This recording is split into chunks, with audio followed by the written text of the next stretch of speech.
district for the past probably 5 years on another school project up in Mexico, Maine. So we've been really trying to have a well thought out process as to what's the best way to go about this. During not this year's school budget, but the school budget before, we got to the point that we set aside some money to do a feasibility study, and we were able to bring in introduce some firms, and that's when we decided on Harriman to work with us on this project as well. As we've gone through the process, we've looked at what the benefits are of programming-wise, curriculum-wise, what are the benefits for our students, what do we have for space available for our expansions or renovations in our building, and also what we have for and also did a pretty in-depth study of what we have for current buildings and how and what that looks like as far as the lifespan of our current buildings and what we would need to do to really bring them up to date. And so that brings us to where we are right now. We've been working with the folks from Harriman and asked them to provide us with multiple options so we could look at different models, which include different configurations of the way that the grades are organized within our school district and within this region in the school district. Some of those configurations need keeping it the way that it is. Some need moving one grade up here, some need moving 2 grades up here, and we know that that there are other options that are out there. We're trying to explore as much as we can and really make the best informed decision that we could. That I am doing a really good job stalling right now because thank you, Jay, for coming in. I hope you didn't swear at Troy's number showing up on your phone when you called. He's been an hour late on Saturday. Thank you, Jay. Thank you. So at this point, what we've done, what we've been able to do, on top of having the engineers and the architects come in and do a study, we've also started looking at how do we pursue money, because this stuff is a big investment in the community, and it's hard and quite a burden for a community to shoulder that all by themselves. So we've started to look at what are the options for finances as well. And we've looked at multiple options for finances. One of them, the school building fund, the new school building fund, is now started accepting applications over the summer. We were really lucky. We'd set ourselves up in a position where we could submit an application because we had the foresight to start planning this process. And those were due on August 30th. The state has closed the applications, and we were the first community that the state came to visit. They came last week, and we're the first of 90 plus schools that they're going to go around and visit. This is going to be a year-long process for the state, so we won't know immediately, but we have taken that step to pursue a state-funded new school building. We've looked at some revolving renovation funds that are available, and that's also a state avenue for paying for new school buildings. And we looked at what their priorities were for this upcoming year. We did meet some of those priorities. Some of those meant bringing on full-time pre-K in the fall of 2025, and we're not ready for that. So instead of rushing something to try and chase money, we put brakes on that and said, no, that's not what we're going to do. That's not the direction for us. So we backed off on that. And we're also looking at pursuing some federal funds. There's some money through the environmental protection, and Sumner has been identified as a community that received some of those funds. And luckily, the connection was made. It requires a public nonprofit, being a school district to qualify.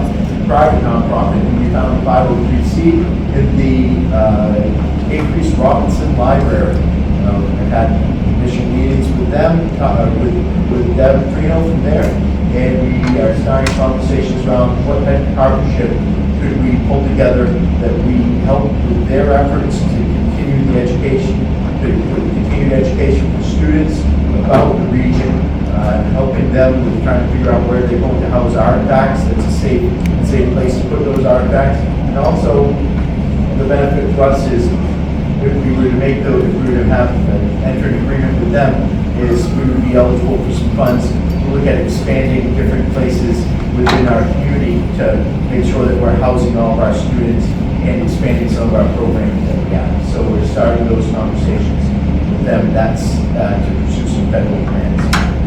Which brings us to where we are tonight, which is a presentation from Harriman to talk about the options that we've been reviewing and also to answer any questions. And also we're here to answer questions about the process and direction of what's going to happen. So, without any further ado, Troy, anything else I should have? I'm just thinking, part of the idea was the need for space was pre-K in 2 years. Yeah, Kind of deadline on that. thank you. Yeah, we know that we have a couple of pushes for space. One, we're looking to go with a full-time pre-K down here in the Zinska region. We have to do that because we operate in one region within our district. We should make sure that we're offering it in both regions, and we have to offer it in both regions. And then the other kind of motivator or catalyst behind this is also that we have a lot of portable classrooms right now in this region. And that's not a permanent fix. That they're not as efficient as a school building, they aren't the same as a school building. And it really just the aesthetic of where we have our kids going to school and showing that we value them. I think that portable classrooms get us through temporary situations, but we need to show a real commitment to having good, solid structures that will last here in this region. So those are kind of the two big catalysts for us moving forward. Ryan, anything else on this? Need it all. Thank you very much, Mr. Wilkins. Anyone else that's been on those committees? Did I skip over anything? Are we good? Phew. Okay. With that, our friends from here. Thank you. Good evening. I'm going to try and talk loudly, but I'm fighting your mechanical system. So if you can't ever hear me, just raise your hand and I'll try to project more. My name is Lisa Salwin. I'm an architect and principal at Harriman. I lead our pre-K through 12 design studio. And with me, Stephen Frazier, also an architect in Harriman. We've been working with Pat on the RSU10 project in Mexico for the last 4 or 5 years. yeah.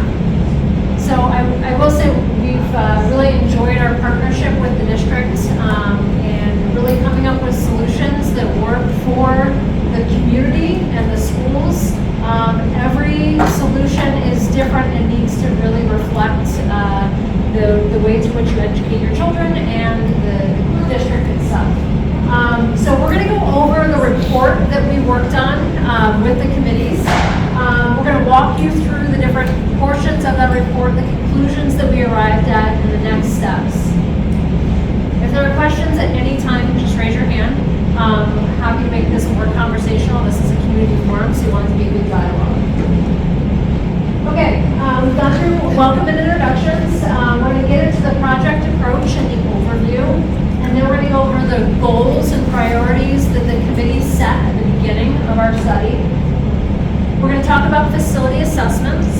And just high-level facilities assessments is where we walk the grounds and the buildings. Harriman is an architecture and engineering firm, so we have architects, we have structural engineers, civil engineers, mechanical, electrical, plumbing, all in-house. So we all come as a team and look at all the systems together. We identify what is working well, what isn't working well, what you need to address, but also looking at if you were to add or renovate, what are things that you need to be doing. Programming and space needs assessment, we look at any programs that are coming forward. So pre-K was mentioned, but another one is CDS. CDS is now being required that the district provide CDS services. So that acronym, and if I use any that nobody knows, again, just raise your hand, I'll say what they are. Child Development Services. So this is providing services to kids that need special services ahead of being in school.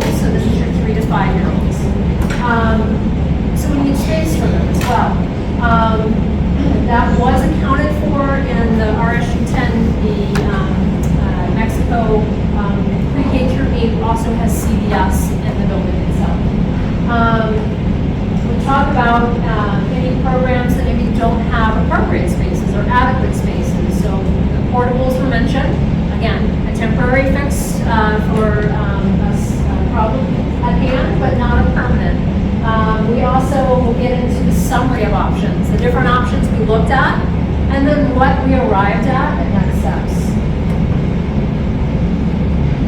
So the project approach, really 60 steps. We had a kickoff meeting where we set goals.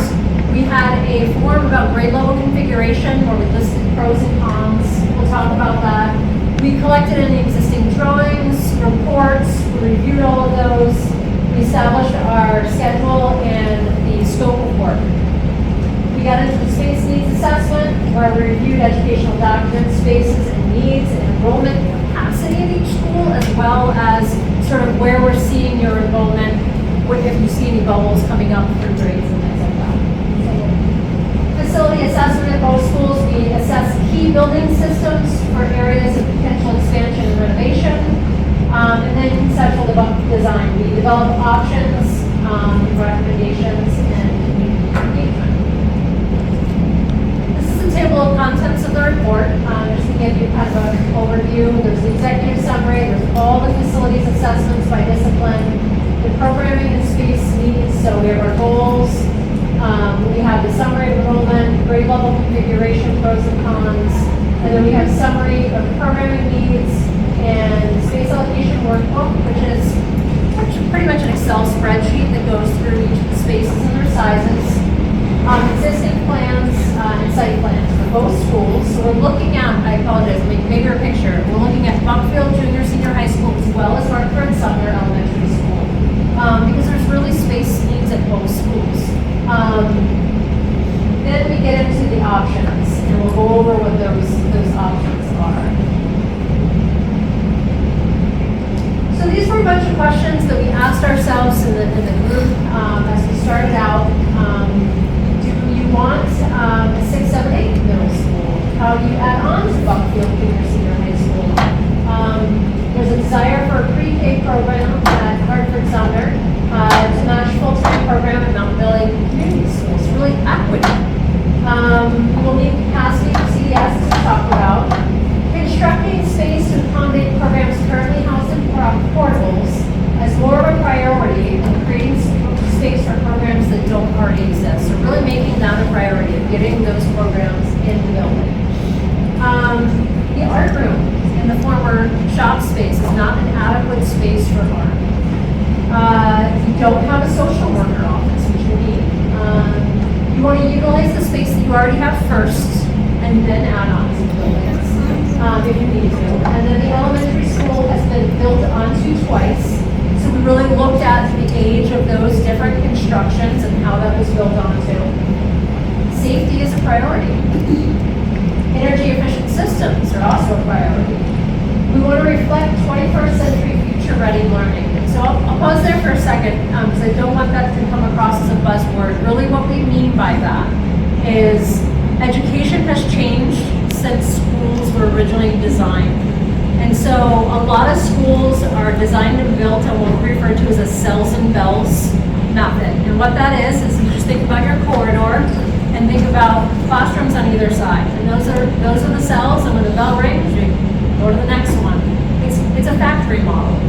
In education today, at different grade levels, they approach education differently. And we are preparing kids for skills that we don't even know yet that they need, but we have broken it down, the educators have really broken it down to some key skills like communication, critical thinking, innovation, and collaboration, and that takes a different approach in space. And so we need to be able to have different types of spaces for them to really have the kids be able to collaborate and communicate, but also be able to do individual tasks as well. So it's a different approach to education. They're doing it now in a building, but sometimes the building gets in the way. So making sure there's a variety of spaces. We also know that not everybody learns the same. And so schools have really changed the way to which they approach education, and they meet everybody where they're at. Well, that takes a different type of space to be able to do that. And so that's what we mean when we're saying 21st century future ready learning. Biggest bang for the buck, making sure that we're being smart with taxpayer money. And whether that's state aid or local, it's all taxpayer money. Teams happening with collaboration. So in the middle school model for education education. If you think about elementary school, it's really your primary years in education. You have a trusted advisor. You have your primary teacher. When you go to middle school, you are now transitioning from that primary teacher to multiple trusted advisors, and that's a big transition. And so what they do is they create teams to make that transition smaller, to prepare them to go into high school.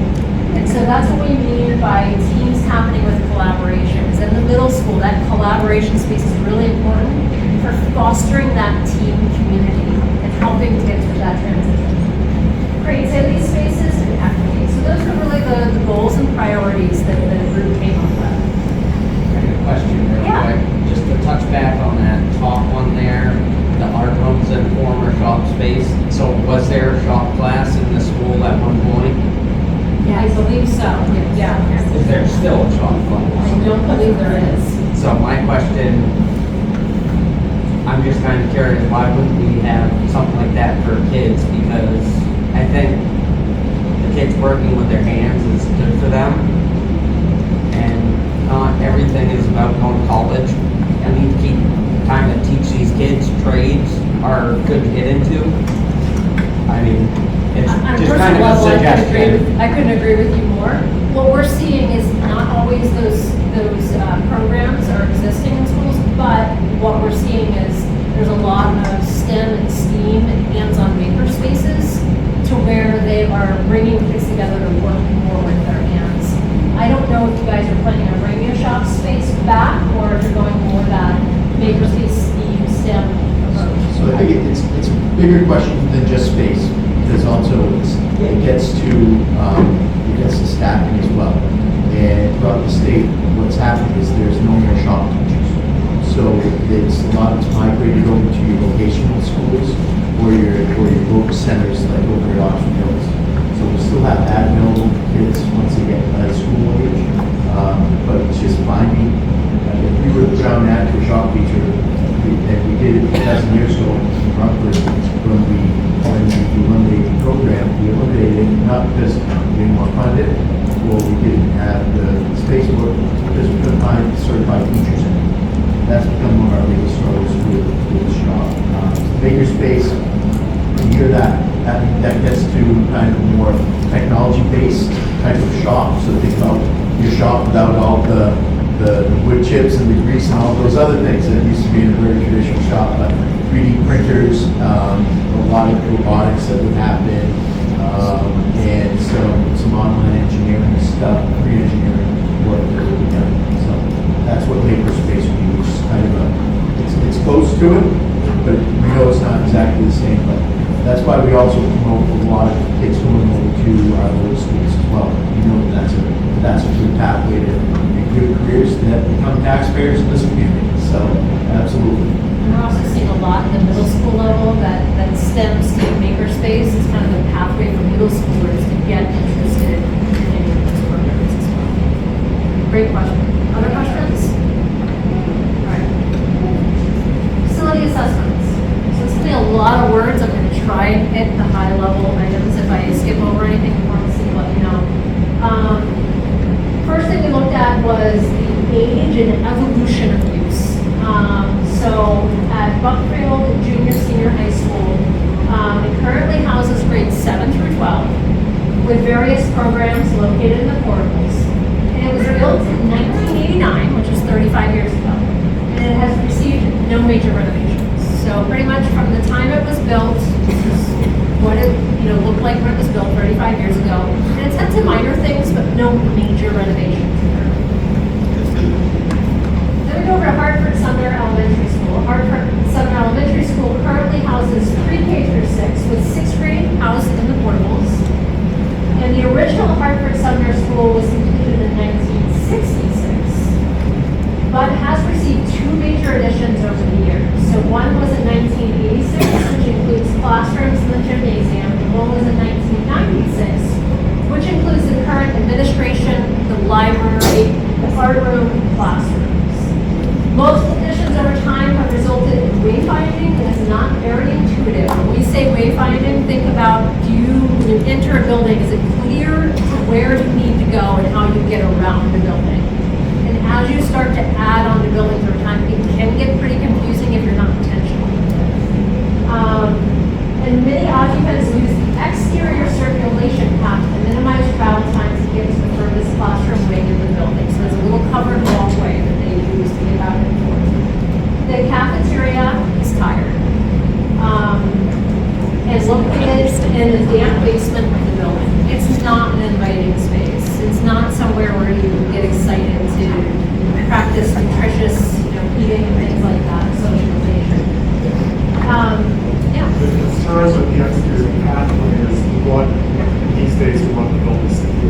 kids going in and out of the building makes the building vulnerable for restorations. Yeah. And the other thing too is buildings have a life cycle. The building itself has a life cycle, the materials, the systems, things like that. So a lot of times your mechanical systems have probably 20, sometimes 30 is a stretch, years, and then they need to be replaced. Your roof has a lifespan as well. Usually the exterior is made with really durable materials, like here with the brick and the CMUs. There's still some wear and tear, but those last longer. On average, based on the, I think it's the Center for School Building Statistics, a school building is generally retired after 60 years. Okay? 60. But that means you have done the maintenance over time to get to those 60 years, where you've replaced the systems at 20, you've replaced materials after 15, things like that. But there's some that go longer and some that need to retire sooner, depending on how they wear. All right, so then we look at the site analysis. This is the building that we're at right now, California and you. This blue area here is the building. This is where we all drive into the main entrance. Really hard to see, but that little green area is the parent drop-off. And that orange is the bus drop-off, and your parking. And then we have our two modulars here. We have the sugar house here and our athletic fields back here. Pretty sizable site. There are some constraints. You are bordered by the train tracks here. We have the main road, and then we have the river that goes here. We have some nice solar orientation. This would be south here. And then here is our septic field. The reason we want to lay this out is that as we look at this, we start to look at if we were to add on to this building, and when we start this, we have no preconceived notions. Where are those spaces that start to kind of make sense? Well, we want to avoid the septic if we can, because we don't want to have to replace something that already exists. Theoretically, the modulars will go in time. If we don't have to move them, that's great, because we can still have the programs there. And you have all your parking and circulation over here. And then we have stormwater retention back here. So really, up in this area seems generally like the best initial place for adding on to. Other things that we need to address are accessibility issues at some of the doors. So we look at ADA accessibility throughout the building. There's different heights that we can't go above, and it's half an inch to be able to get a wheelchair from the path over the threshold into the yard. We need to reconstruct some walkways where necessary to meet ADA. We need to provide designated ADA parking spaces. We need to remove or replace dilapidated backstops. And pavement and parking and drop-off areas in important condition and needs to be addressed. So those are some of the site things are simple and easy to solve. Yeah. This building was built 2 years before ADA was started, so I think the architects at that point probably saw that coming. The first floor of this building is somewhat accessible, but the second floor is really not accessible beyond getting up to the building. So there are some things in this building that should be brought up to the first. Yes. And then we're going to go through each trade. I'm going to try my best to hit the high level, so I'm not reading all of this. But if people have questions as I'm going through, by all means, let me know. So we'll start with the exterior of this building. The roof seems to be in pretty good condition. There is some damage to the walls due to slopes diverting water. And you'll see some of that when you came in this door. You see some of the stone eroding. It's because of the way the water is coming down and flushing back up on the building. It is eating away at that basement. Portions of the metal roof should be modified to be able to take that water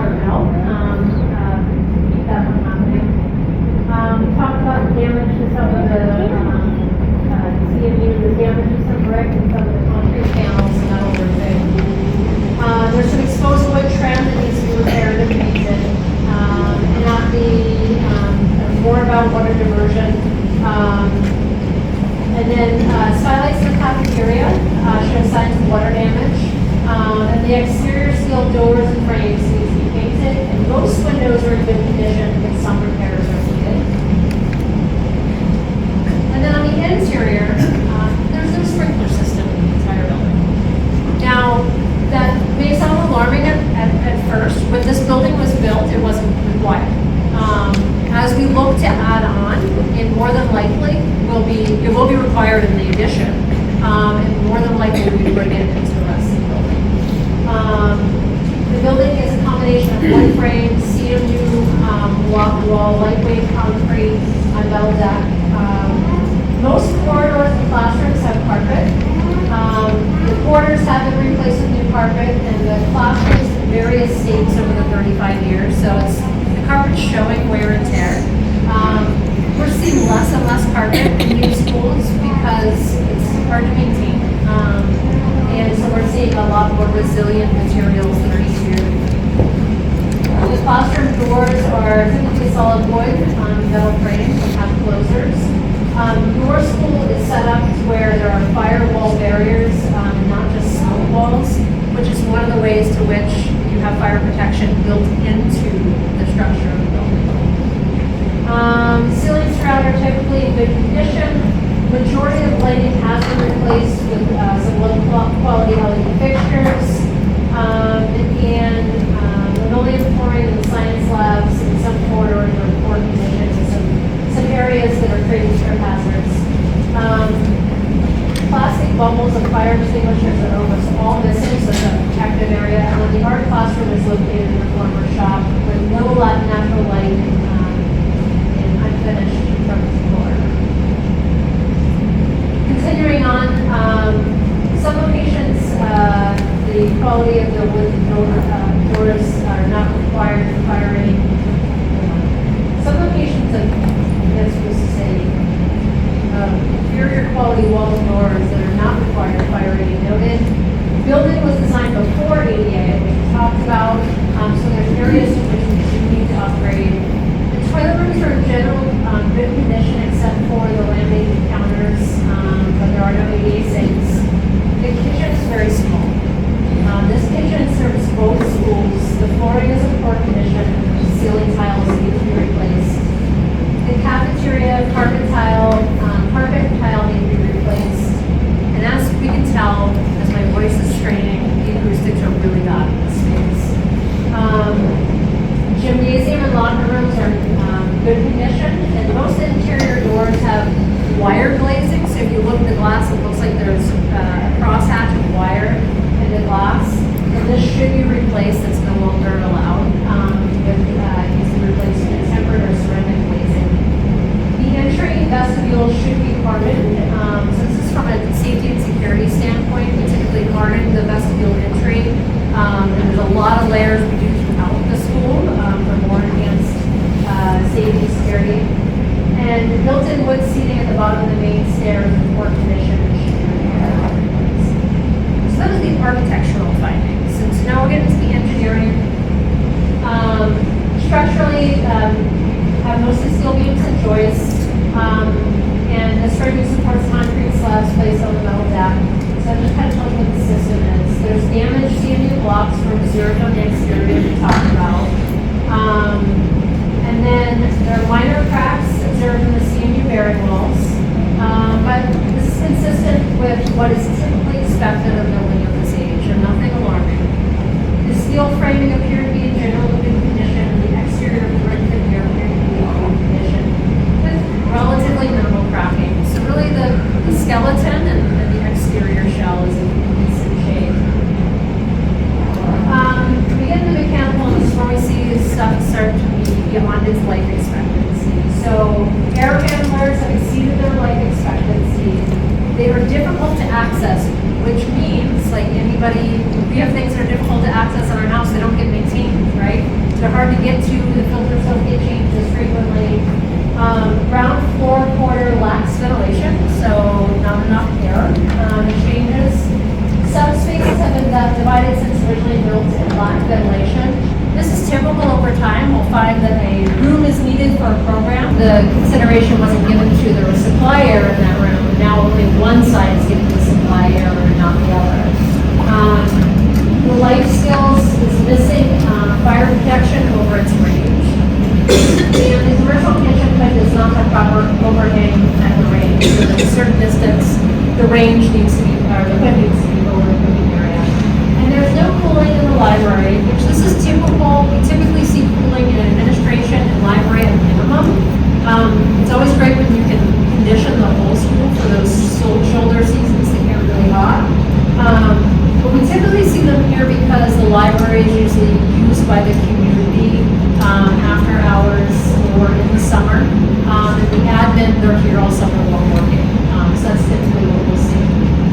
that does not exist here. Plumbing, a lot about ADA, so as well as fixtures that aren't as efficient as they should be.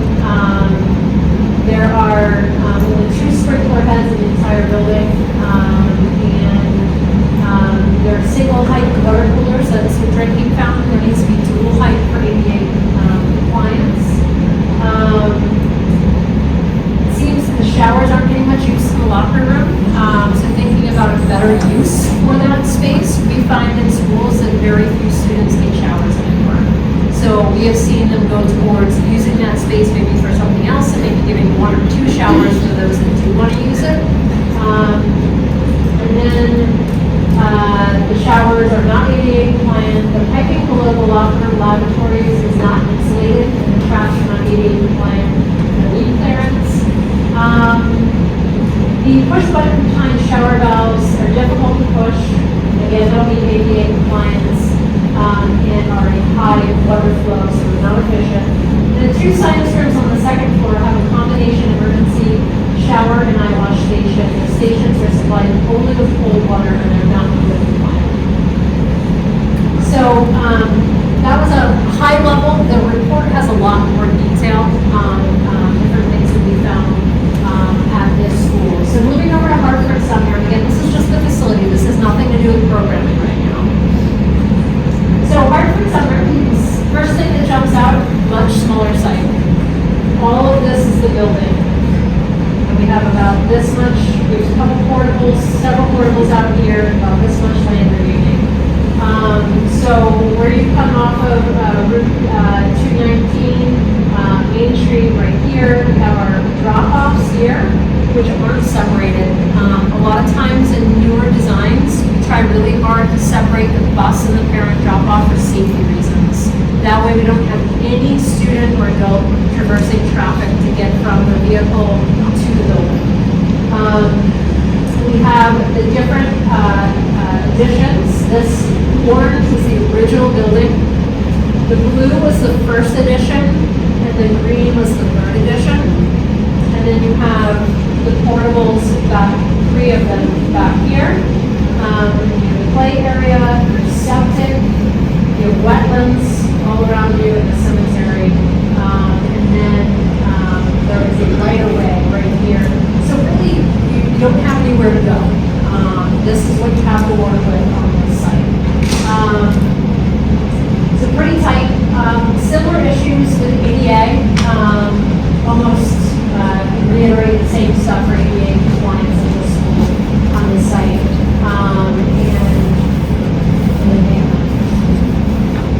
So architecturally, we broke this down to exterior, interior here. The brick and the windows are in good condition.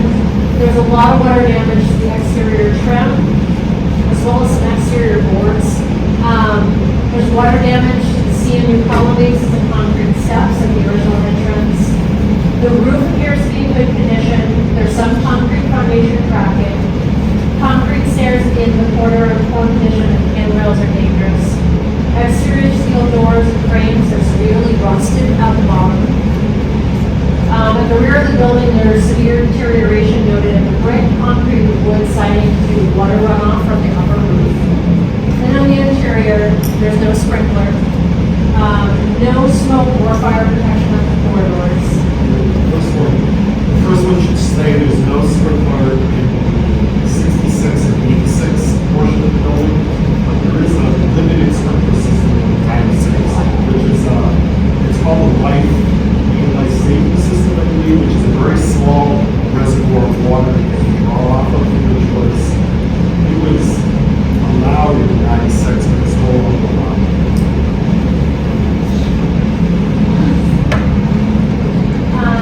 Let's see. Access to the attic is maintained air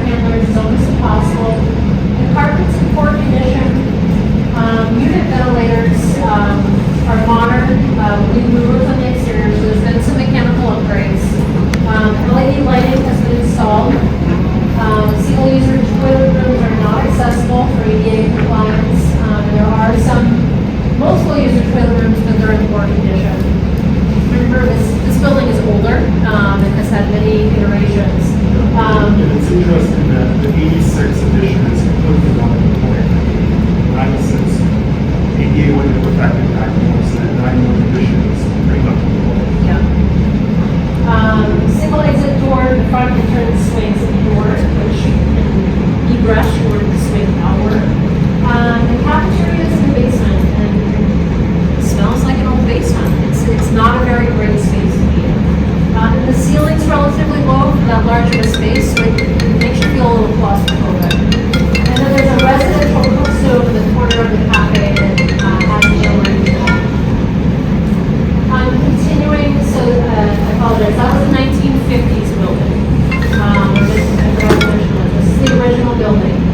The first edition, in 86, the exterior and interior, the original clapboard siding, replaced with cement siding and wood trim are in very poor condition.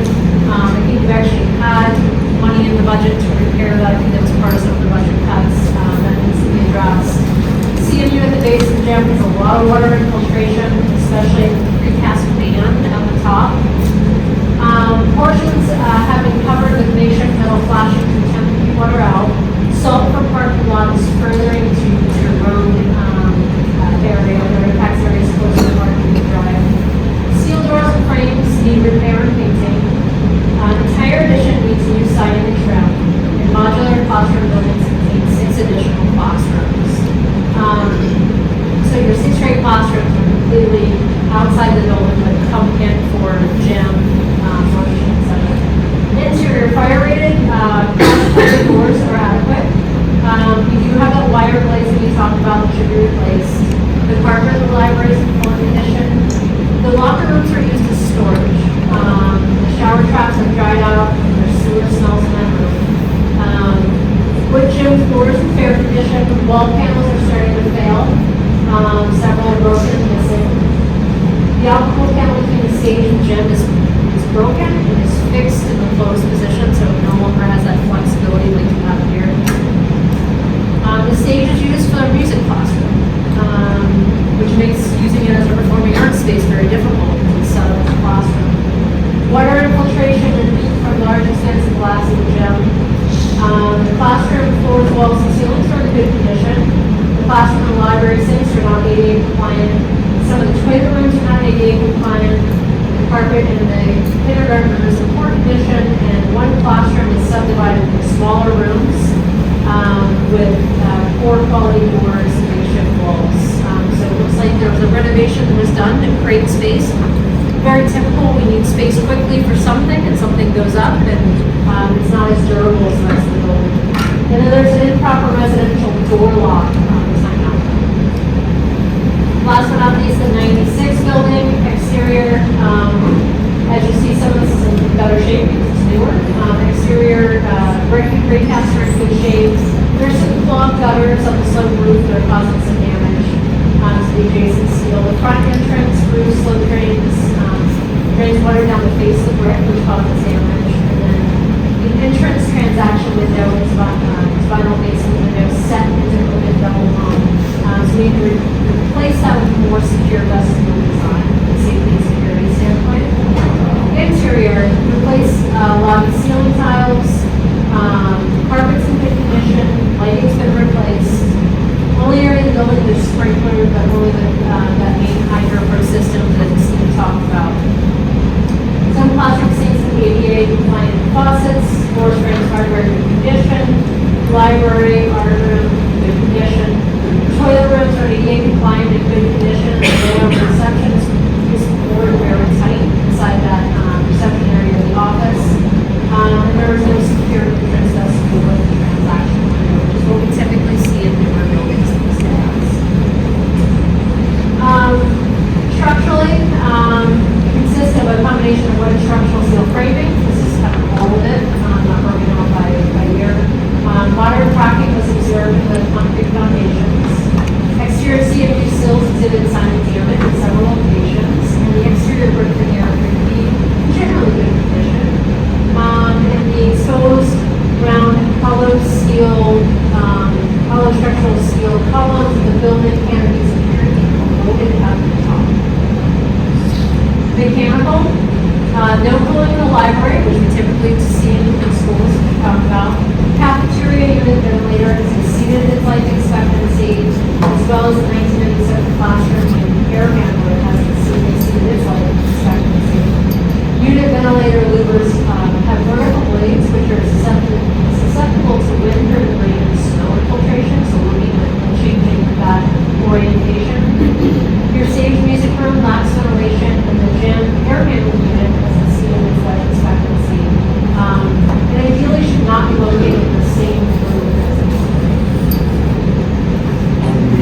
original part of the building, the 1966 piece, which is on the left, that originally had a flat roof. And probably in the 86 era, when they did the addition, the slope roof on that, the mechanical systems in that attic. And it's almost impossible to get up there and maintain it. I don't know, they probably have to cut the roof open to get it out. So it's just not an ideal thing, like Lisa said, if you can't get to it, you're not going to take care of it. So that's one of the things that needs to be addressed. Almost through here, the electrical findings, the fire alarm system is outdated, does not provide adequate coverage.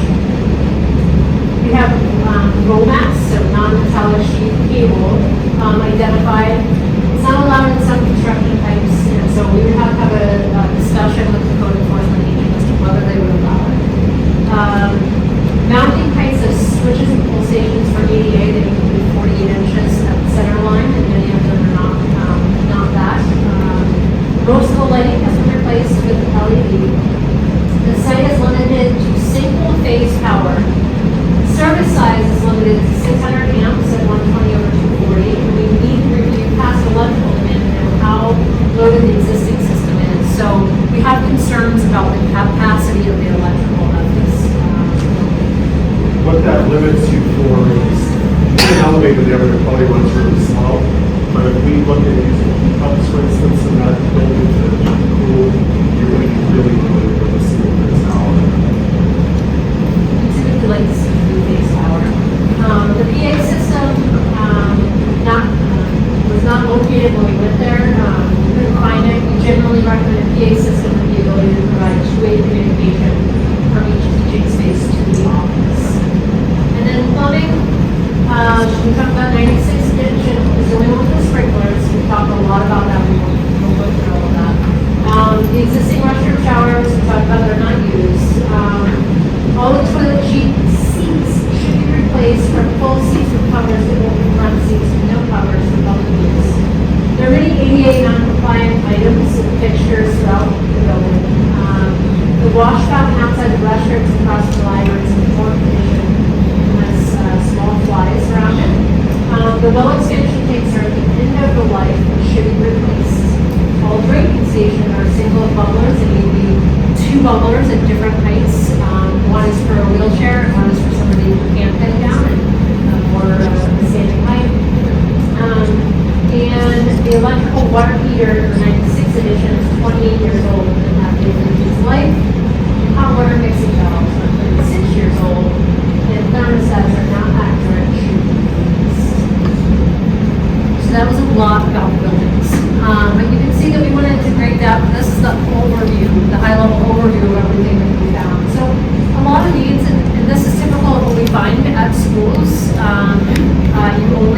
You can only have so much in the funds to replace things, and you can only replace so much at a time.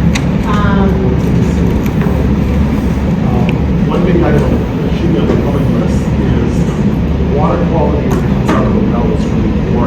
It's sulfur that's in the water. And they have their rather new system that's improving the water situation there, but there's a lot of cost in maintaining that filtration system, and the water probably is still not absolutely perfect.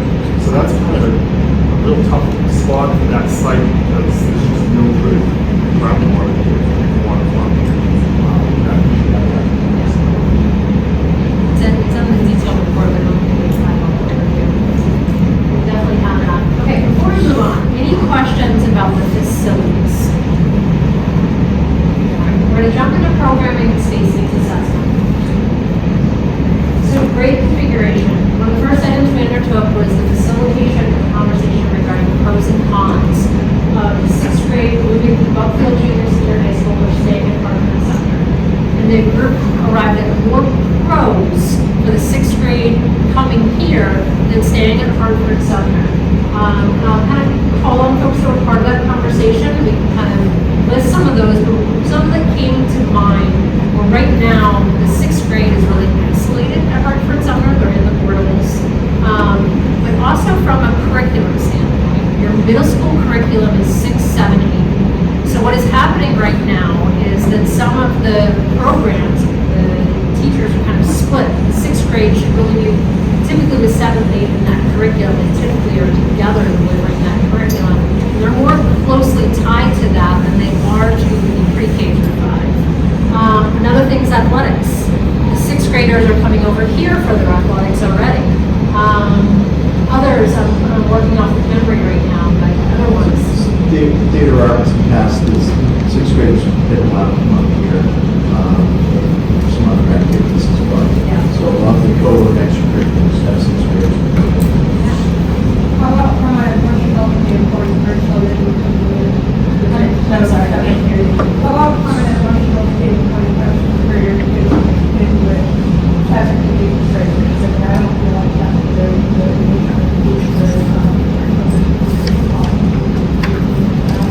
Yeah, so there's a lot of conversation about that. Some of the conversation, really there's valid concerns on either side. So, Right. some are gonna never feel like it makes sense, and some will. And everyone's entitled to those feelings. The thought process in the group, as we were talking about, is that, well, a lot of these students from underclass PCs are coming over here already for some of the athletic or extracurricular programming. So they are already starting to foster those relationships. But as we think about adding 6th grade here, we'll be very cognizant about creating a 6th grade area for that transition. And that way, it's not like they're not with high school, they're not with other folks, but they're more with that. And then it's the curriculum. They're already kind of not getting some of the programming that they typically would if they come together around science and other things. You have more of those facilities that we can provide here. Maybe you can help me out with I that. think also the building design was ways to make sure that keep separation as much as possible. So that it's not as though they're walking the halls at the same time, eating lunch at the same time. And now that the middle school still has recess here, whereas the high school doesn't. So there's ways that within the construction, the options that we have, that they took into account, how do we preserve some of that level of developmental level without having to cross over. And I know that in the past few times we've had these meetings, Troy's been really good about walking some people around. And we also, I think staffing-wise and what we've done facilities-wise, we've also improved some of those situations just by having an assistant principal here with Troy and bringing in restorative practices to help out, and also some of the security. We have cameras every place, and so it's a lot easier to see. We should be in that way. Right? There should be a high school kid upstairs, and it's a lot easier to track. Yeah. So as far as staff, we already have trained staff at the Department of the regular school and Yeah. Other questions or other folks that really need on to add? Yes. So to her point about the emotional readiness, and I'm not sure that's a question necessarily for you as the architect versus Matt, what is happening to attract and then retain a second social worker for this building? Right now, there's one who works 7 through 12. So would there be another one, and how are we going to find that person? Well, you know that staffing is tough right now, so that's a challenge. And I think that gets back, that's not so much a building question as much as it is a budget question. And so that, one complements the other, but it's really more of a budget than HR personnel question. So can we find a person? Right now we're struggling to find a lot of positions, so I think we still have a couple of them open in other parts of this district, and we're challenged with finding any staff. So I don't know. The answer is we're going to do what we can, get it added, and do what we can to make sure that budget-wise, we put aside the right amount of money for staff that feels appropriate, and then pursue things the way that we do for other positions. I will just say, right, like in response to that, before we move another grade level, I do think that's really important to consider that, Dana is amazing. Dana Johnson is a social worker up here. She's fantastic. I can't say enough good things about her. But having 6 through 12 with that developmental age and, the age where mental illness is just starting to emerge, is something we really need to consider. I know that's hard, like, what are the chances of finding a third social worker that just so happens to live in our district right now? But it's something we should think about. From a design standpoint too, we can make sure that we include space and see how you want to integrate those providers too. Because a lot of times it's like too, if they're more easily accessible to that younger community within the school. And the way that we talk about something is really truly having that divide of middle and high school, and then having the team area help foster that team. So really keeping them. Yeah, so I guess it's just because, one, my kids are not at this and I don't teach here at this district. What do you have, what is there in place already outside of guidance? Like has it been looked into for contracted services with outside counselors coming in? Do you have, because that is a massive caseload for one person. Is there not a psychologist on staff? Do you not have? I think I can answer some of that. So we do have a school psychologist that we share between our building and Hartford Sumner. So that we do have that. Okay. We also have in the past contracted out some social work services. Kind of hit or miss, depends on who's available, if it's a good fit for our kids. It usually takes place outside, a lot of times outside of school. The benefit of that often is that it can kind of continue over the summer, whereas the school social work necessarily doesn't have to do that over the summer. I think there's another component in a lot of this is kind of reimagining how current staffing is used. And so for example, yes, Dana's alone here, our social worker, but we also have a full-time guidance counselor. And currently that role is more college preparedness, writing, recommendations and letters. But that's a position that also, in that model, that position would change some. And it would take on maybe more of the 9, 10, 11, 12, take some of the social work, not replacing a social worker, but everything that social worker sees is not only something a social worker can work with. And sometimes that's why their time is busy, because they're working with things that maybe necessarily should not be. It's just they're the right person and kids are comfortable and it works. So we do have other resources when you think about it, that in the high school, a small high school, 35 kids per grade, ish, that our school guidance counselor could very well play a part in kind of picking up some of that. I'm afraid I have a very old person's perspective. In the 1970s, you probably were too young for that, we went to the open classroom. We rebuilt all of the schools around the country on an open one. What a disaster, what a failure. Now, the population in our two schools here reached its height in 1995. Between our three towns, we had something like 763 students. Do you know how many we have now? Well, We have about 600 kids in this week. how many? About 600 kids in this week. No, 500. We have, as a matter of fact, I just got the temporary thing for this, I think 240, I have it written somewhere. Anyhow, it's about 511. It hasn't been certified yet to go into the state, but we're down tremendously. When we went into the RSU, we had 625 students.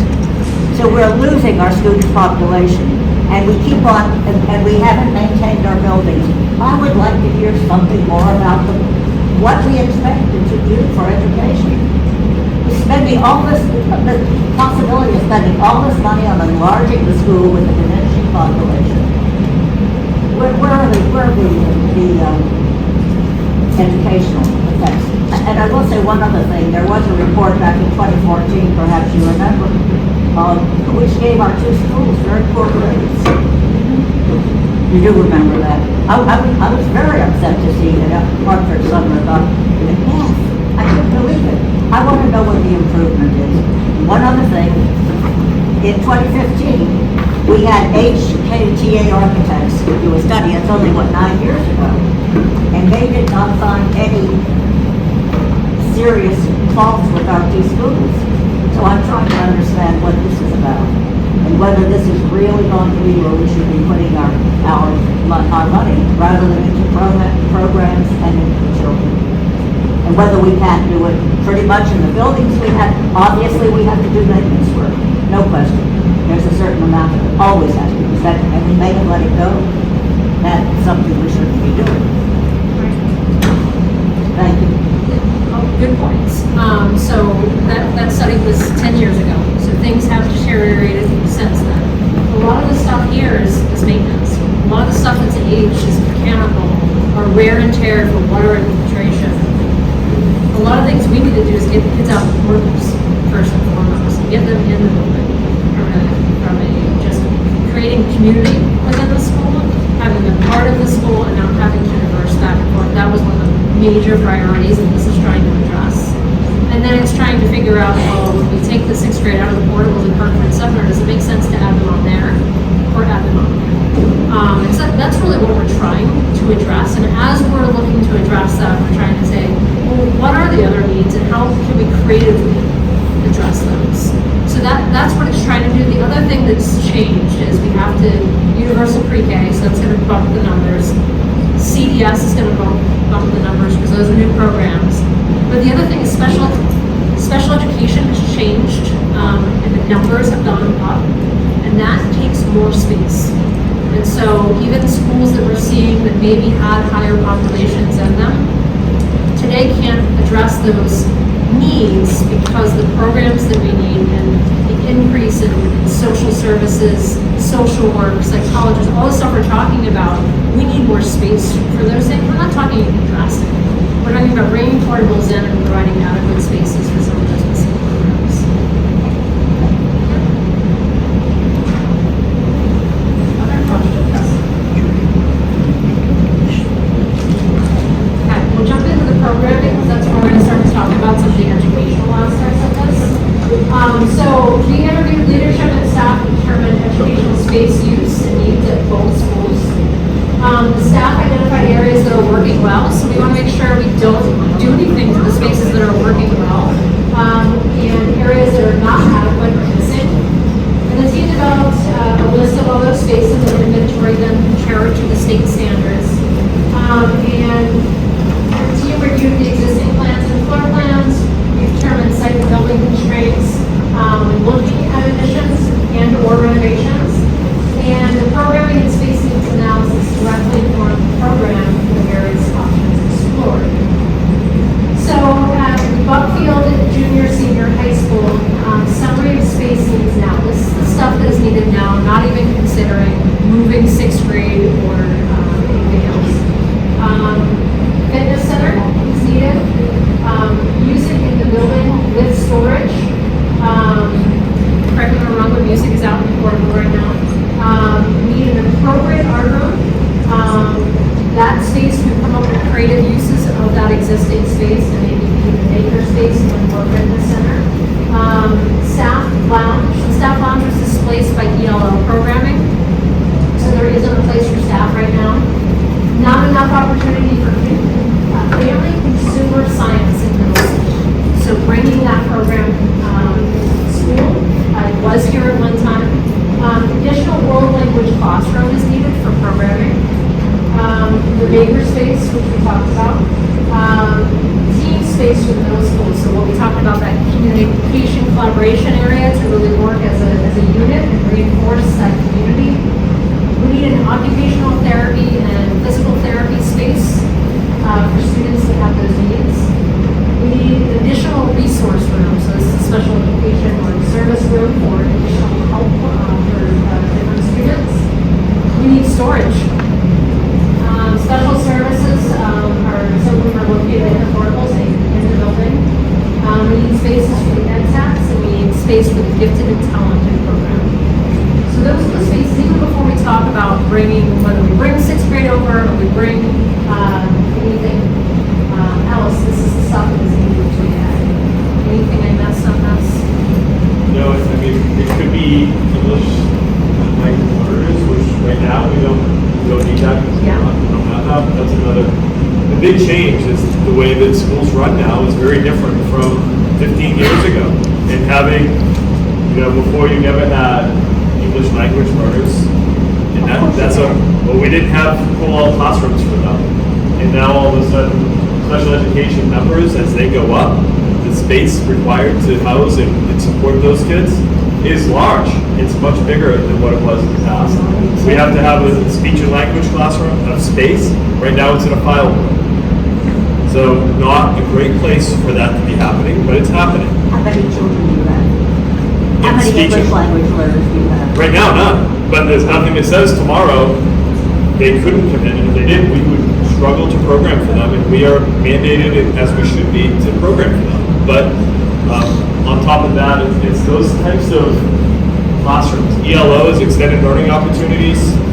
It's been an incredible success for us, but it has to operate out of somewhere, and it's impacting many kids. So schools have just changed in the way that their programming runs now compared to the past pretty significantly. Social workers, school psychologists, not sure, but I don't think there was a school psychologist in the school when I was here. Not even sure that there was a nurse. But nursing takes up a full-time space, so there's just a lot. It's almost a small community that these schools run now. We serve breakfast and lunch and snacks out the door. So there is a lot that we offer happily for our community, but it takes a lot of space and resources to do that.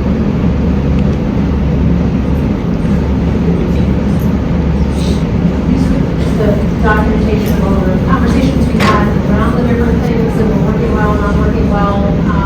We talked about the different sports. We talked about acoustic issues at the gym. We talked about that there's limited space for different athletic coaches and PE. We talked about parking and drop-off. There's different staff lounge. And we talked about fine arts and specials. Which really is where that list of the things that they don't have right now came from. And this is that list here. You can see some of the special education items here. Again, stuff we've already talked about, just documentation of those conversations. And so right here, one of the things we talked about was the potential for social worker restorative practices as well. So moving on to Arts and Sumner, this is the conversation that we had about the different needs, but this is really what is needed right now for the building before any of this. Pre-K, for full-day pre-K, special education programs are important as we need brought into the building. All right, so summary of options. I'll show you the table first. There are 6 options, but really they pair together. So we broke it down by school. So 1, 2, and 3 are connected to this school right here, Buckfield Junior Senior High School.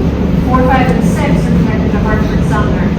However, when we create at 1, a 7-12 at Buckfield Junior Senior High School, that 7-12 becomes a 6-12. So that's going to impact Hartford Sumner. So that would then become a CDS Universal Pre-K through 5. So those two are kind of paired together. And then 2 and 6 are paired together. So it becomes a 5-12 here. And then Hartford Sumner becomes CDS Universal Pre-K through 4.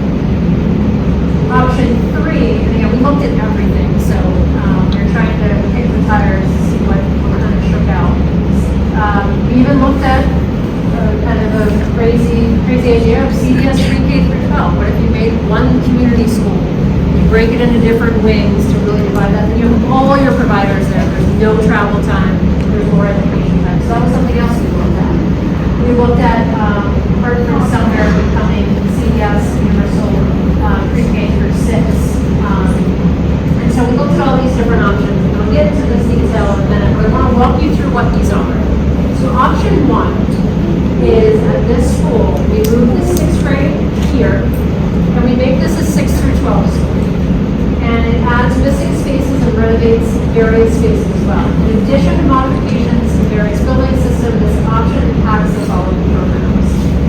So it adds a 2-story addition, and generally would happen over where we said it would. It has 6th grade, sped spaces, music art, makerspace, world language, and middle school team areas.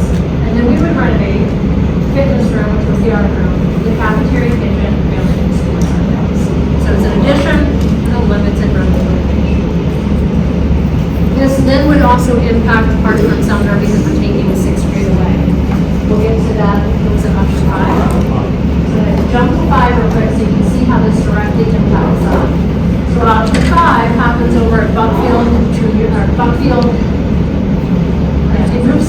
sorry, it's Buckfield Junior Senior High School. It has CDS, Child Development Services, and Universal Pre-K, so it's pre-K for everyone.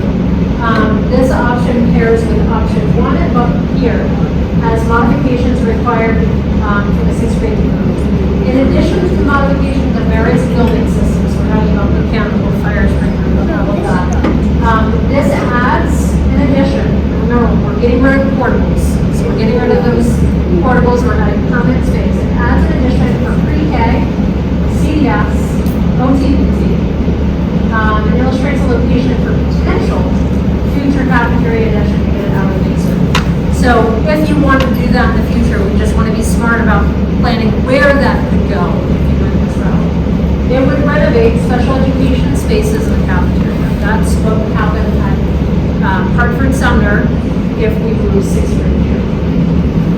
So going back to option 2. Can I ask a question? Yeah. So in that last option, in the option 5, so where would that addition go on to then? So we'll show you that. So that would go to like where the portables are right now, back in that area, that gets added on back there. Through like some sort of hallway, or is that gonna cut into their like playground area? So what we would do is it would take part of the playground area, but then the portables would be removed and we would have to redo that some of the play area there. So they would still have adequate play area. It would essentially be another wing separated from the other wing, so there'll be outside space in between those two wings. Thank you. Yep. Option 2. All right. This moves, so then we looked at, well, what happens, how do we maybe minimize the additions at Hartford Sumner? Because that is the smaller site. So we said, okay, well, what if we were to move 5th and 6th grade here? And we make this a 5 through 12. And it adds missing spaces and renovates various spaces as well. So in addition to the modification of building systems, we would add a 2-story addition. We would have 5th and 6th grade in that addition. Special education spaces, music, art, makerspace, world language, and middle school teen area. And then we would renovate the fitness room, cafeteria, and kitchen to consumer side. So very similar, yeah. If fifth grade, I don't think 5th grade would be here for that year. Just because it's not part of the junior high curriculum. And I don't think 5th graders are ready to be with the older kids. Yep, so that might be a con of this one. So definitely there are pros and cons to all of these, and that may be a con because you're right, 5th grade isn't tied to it. We do see, right or wrong, a lot of middle schools going to a 5th through 8th model in several towns. And then they just make sure they have a more robust play area to be able to accommodate all of the play they need to for 5th grade. But typically you'll find that 5th grade is more kind of isolated in the design to be separate from the rest of the school. But yeah, that could definitely be a con. So yeah. So is this option a larger renovation, being that the theory is to bring another grade level up, or is it the same space size as the first option? So this would be a larger addition to bring 5th grade over. Okay. But similar renovation in a larger addition onto the school. Yeah. Because you're bringing over the 5th grade itself. Okay. In addition to the smaller purpose. So the same, we were to go with this option for whatever, what happens to the elementary, is all the, Yeah, we'll get to that. So what parents would you like to go? Those are 6. Let's make sure we have. We have 2 goes with 6, we'll go to that one next. This will answer your question. So there's no addition required. We will be updating systems, so any of the modification of the various building systems, and we will renovate the special education spaces in the cafeteria at that school. so option 2 Go together. Yeah. Is the impact one of them, yeah. Did that answer your question? Other questions on this one? All right, we're going to go back. This is the easiest way. So option 3. Okay, so this came up in one of the meetings. We said, okay, well, we'll at least list the pros and cons to this option.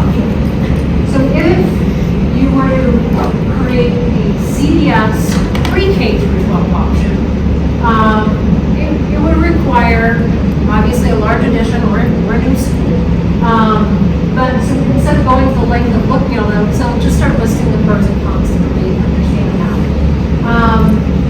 So this was proposed due to the anticipated increase in cost of having two construction projects at two sites. So when we divide the construction and we're doing smaller projects at a site, it actually raises the cost sometimes because it's less work, same amount of equipment and things like that that has to happen. So we're trying to figure out if there's any economy of scale. This was not designed, but we did put a base of cost per square foot. So we figured out how large this would need to be and put a rough order of magnitude cost of that. And the pros. So you'd have right-sized classrooms for the grade levels. You'd have appropriate spaces for special services. You'd have adequate programmatic adjacency, so you'd have more flexibility to put the programs where they need to go. It does not separate the fifth grade from elementary, which you had said was maybe a con of that other option. It allows pre-K, K, and CDS to be closer to the entry, so shorter travel distance. So we have a lot more flexibility when we're kind of starting fresh with this idea. Adequate cafeteria for the elementary school. You can also say adequate cafeteria for all grade levels. Shared resources between elementary, middle, and high school. So the nice thing when you start to bring all these grade levels together is if you have kids that kind of span grade levels, like they're excelling in one area or maybe they need a little bit more help in another, they have all the resources they need to get that because all of the teachers, all of the staff are there. This avoids the water quality issues at the existing elementary school site. So the assumption was that it would happen at this site or somewhere else.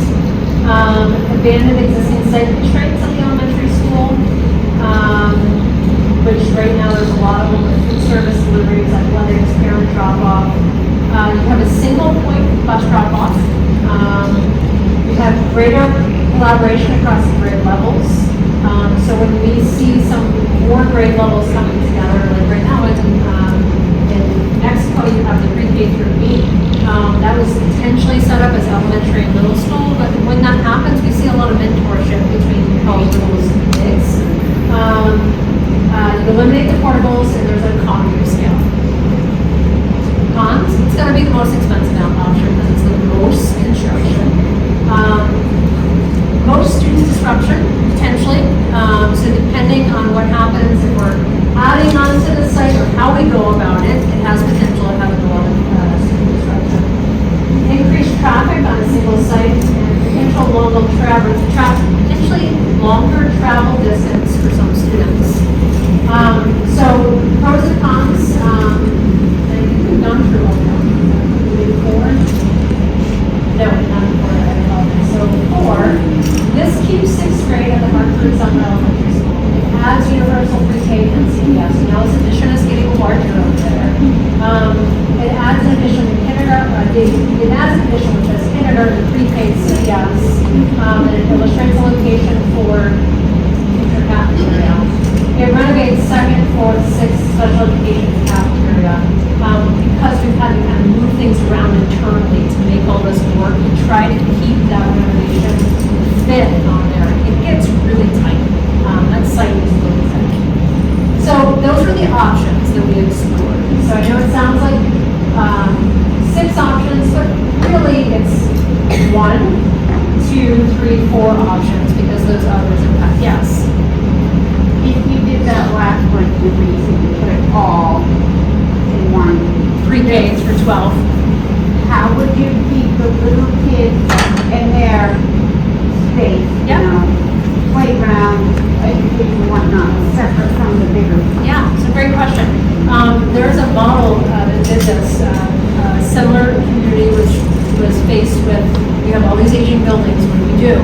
And they decided to do K through 12. And what they did is they put the classroom, it was literally like, think of it as almost like a semicircle, right?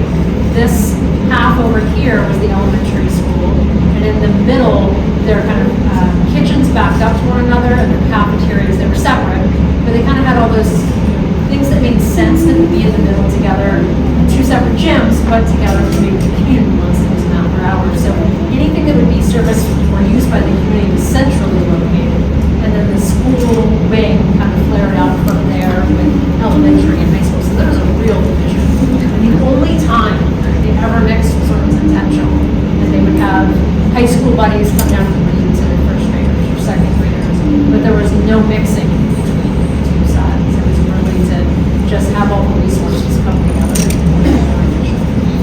similar to what we're doing in Mexico, where the middle school is in the left, is a three-story, 6, 7, 8 grade middle school. And all those shared spaces, the gymnasium, the library, cafeteria in the middle, and all the elementary little kids are grade level. So they're just separated physically. Question, yeah. I'm just wondering if the Oxford County Sheriff's Department or Buckfield Rescue was asked or would be able to give any input into a situation where we have pre-K through 12 in the same building in case of an emergency, a situation that all of us hope never happens. It might be wise to see if they have concerns for having the entire population of children in one area as opposed to in two separate locations. I didn't know if they maybe had been asked or for information. I'll say that with the process that we used in Mexico, that we've used them, and we've also used Homeland Security to do some inventories of what we have for our plans and all of our buildings, including our new construction. So we have done that throughout the process when we were addressing that build up there, and then we anticipate to use the same process down here to make sure that we're consulting with them and they're at the table to talk about those things. And even like talk about them with the traffic flow. And so here we have two drop off, we have a bus drop off, parent drop off, and we make sure that they're on separate streets, right? They're not even clogging up one street, we pay attention to how far back the parent line can go. So those things are taken into consideration during the process. So they'll ensure that when we get to that point, we hand over some plans and say, what do you see? How can we make this a little bit safer? We even talked about like the size of windows or doors in a new building. Do you want a complete, when the fire door is closed, you want a window with those doors, is that safer? Or no window at all, the height of doors? Ease of getting in from the ground level. So those things have all been considered and run through other agencies to make sure that we're working with them as well. That would be the same process. Yeah, I think that's wise structurally, but in addition, just having a large populace would be a drastic change for them, and Buckfield Rescue is pretty small, perhaps in comparison to what would be over in the Rumford, Mexico area. So just, to take those things into consideration is a great thing. Thank you. Yeah, no, we definitely, we're very, very early. This is really preliminary thoughts and everything. But to the point, we definitely have them at the table as we're going through this, because they're the ones that we need to make sure, the first question we ask is, how long does it take you to get here? Because then we plan for that, and we then have to set up all the barriers and layers in our design to buy time. And so that's one of the first questions we'll sit with them, and that is one of the questions we'll have to look at as well. Thank you. Those topics will be taken into consideration a lot more than what this current building had when it was built, right? That wasn't a concern when we built the school building in 1989 or when we built it in 96. We gave the addition over at Arthur Sumner. So it'll be much more secure just by the nature of where design and new construction is. So for the one pre-K through 12 all being here, so how would that even look? I mean, would it be an addition onto here, or would it be leveling this place and starting over? Like, what We does that? don't know yet. That's Okay. kind of why we only took it to the program level. Yeah. It wasn't something we were originally considering, but it was thrown out there. I was like, oh, that's worth taking into Yeah. consideration. It could be an addition and then a renovation. It could be a whole new build. And so we approached it dollar-wise. And again, we're just working with rough order of magnitude just to understand the scale of how these compare to one another, and then where we go to find funding, right? And so it could be a new build on a different site.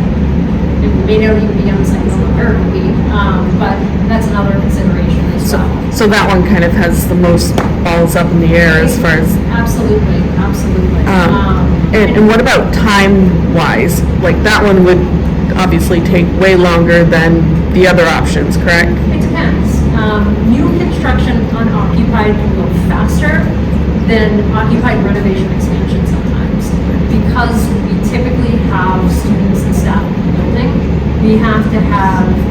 phased construction that can take longer, for valid reasons. We're making sure it's safe and everything is separated from the students, but that can take longer sometimes. So it really depends on how we go about it.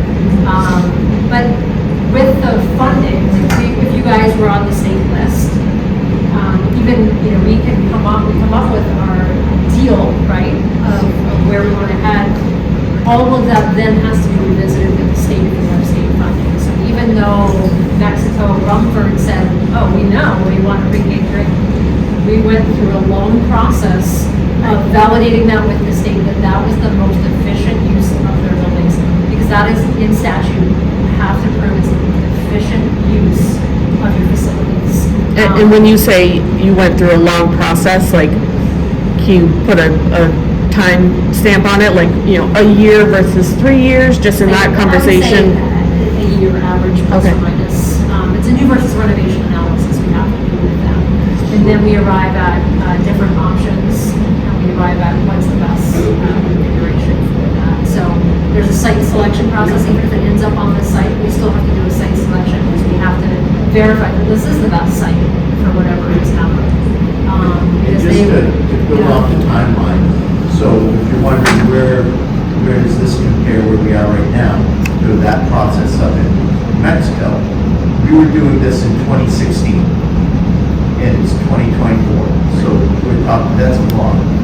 It is, now that we're here, it's going pretty quick, but there's a long process with a lot of steps to it, and it's a challenge, right? That it was 2016, 2017, we submitted applications, and the state came over and approved us. So it's been a long, that Jerry was there and had to read some of those with us, and it is ways out, but this is how you get the ball rolling. So this is, we're thinking long term, where do we want to be in 8 to 10 years? I think that's part of our conversation here as well. How do we get moving forward?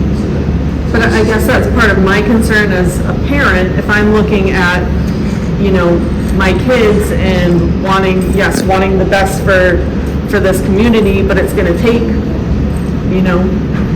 8 to 10 years to see a new site being built. Like, if we went with that option, what is then, how are we helping our kids now type of a deal, or even in the next 4 years? Like, if we put all our eggs into that basket, the next 8 to 10 years worth of kids, sorry, like, Let's continue to try and stick to our comprehensive plan and our maintenance plans that we have to make sure the buildings are safe, healthy environments for kids to learn. So that's what you're doing. right, but the maintenance plans clearly haven't worked.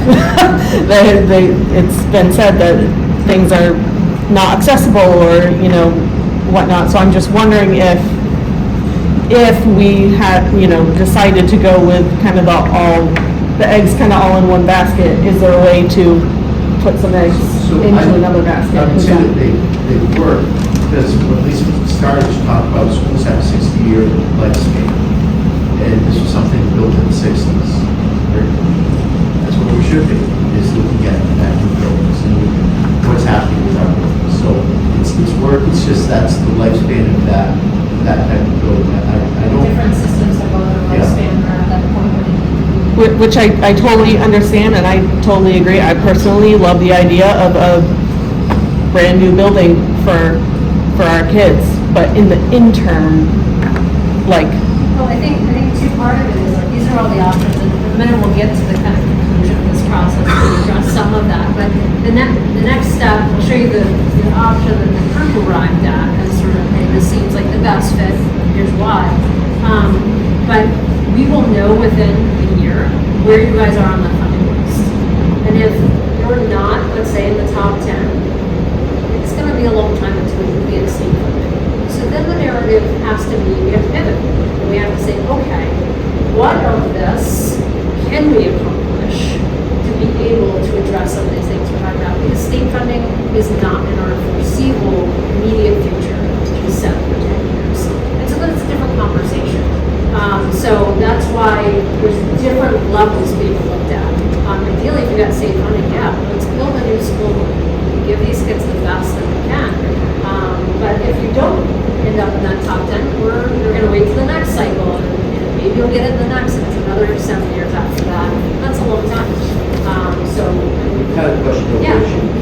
did a good job raising To her. kind of go back on the whole preschool, well, you say they separated, I know it's all been, but the teachers are all the same right now, but I don't think they truly know the reason drop off time, and every nobody fully with their classes here, like that. So having that bigger age gap, I would drop off and bump them and stuff like that. I don't know. So I know that there's been some bills recently. One is at Mount View, that's K through 12, pre-K through 12 building, they actually have separate drop-offs. And even though it's the same, even so it's the same site, they have a elementary drop-off. I think they might have a middle school drop-off and they have a high school drop-off. So they have 3 different drop-offs, 3 different pickups, the same site, but get to share some of their mechanical systems and their large common spaces. So they have 1 kitchen, but 2 cafeterias. They have 1 library that's separated, like your public libraries would be separated between young adult and elementary. So there's ways that they've been designed. They have 2 different gyms.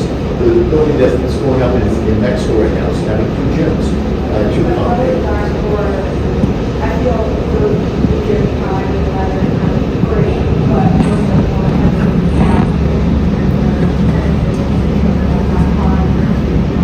the morning time, they're trying to get their classes started, and they're not very, We see a lot, when we get to that bigger mall, we see separate drop-off, pickup, separate admin, entrance, and school. But exactly as well, that was the seal. So that's really not two separate areas. So we try their best to really separate them on the site, whereas over places where they can congregate together on the site, it's more challenging to process. Good question, yeah. Can I just to help our kids now? Like the help that they need now? How's this gonna help them now? Well, this is the planning process for the future. What we're doing now, we have to do within our current school budgets that we have, that we're doing every year, and make sure that we stick to our maintenance plans and put off repairs. That's how. What about the kids that are currently in 7th grade? So how are they gonna, like, how are they gonna achieve what they need if we can't give them help that the school needs, like, how are we gonna do that? Well, our fiscal Because plans, it's 10 years and Yeah. like, Our current the kids fiscal in 7th plan- grade now aren't gonna need your 10 years. just to address how we're doing right now, our current fiscal plan is only a year fiscal plan. But the changes and the updates that need to be made, we need to make sure that we continue to make those changes and updates and try to do the best we can with the fiscal plan we have, which is a pretty solid, this building is a pretty solid building. We're looking at how we grow and how we change and get better. So, and for us, even if we were to get on the state list, it's an expectation that we continue to maintain our buildings right up until we open new doors, the doors to the next building. Right, okay, so what I'm concerned about is how is, like, my son's in 7th grade, okay? I'm wondering how all of this is going to help him in the future. How is all of this with the community and the school and everything, how is that gonna help him in the future? I don't think it's going to. The process doesn't work that fast. To get new construction within the next 5 years done. That's just, the process doesn't work that fast.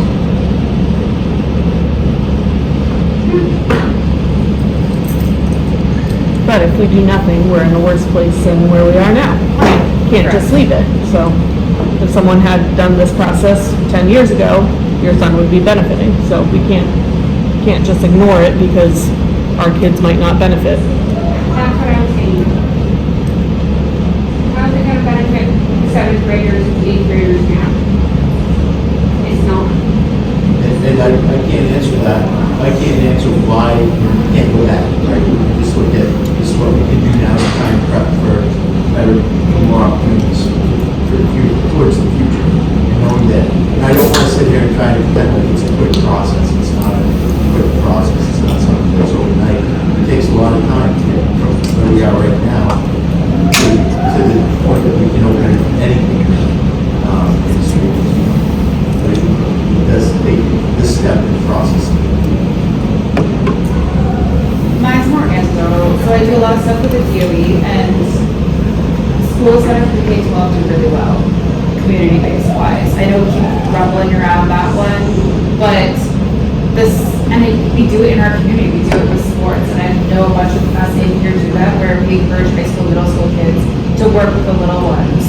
Like, we do these things, and I'm hearing about a lot of concerns about the little ones engaging with our older kids.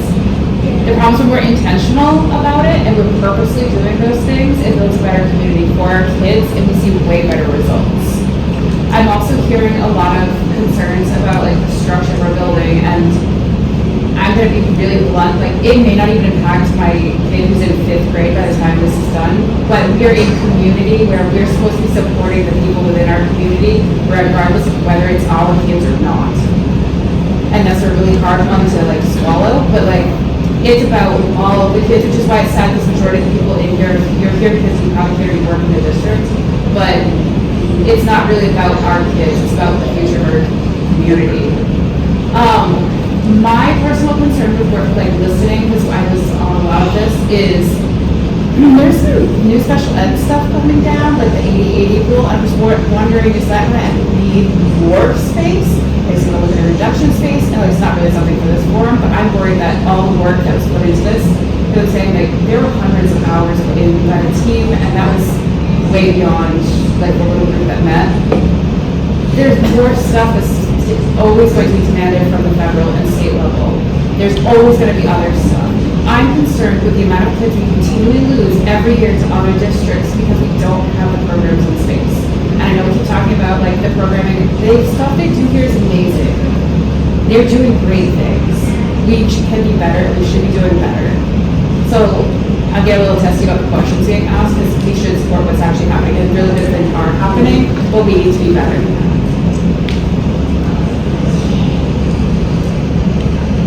Other questions, comments?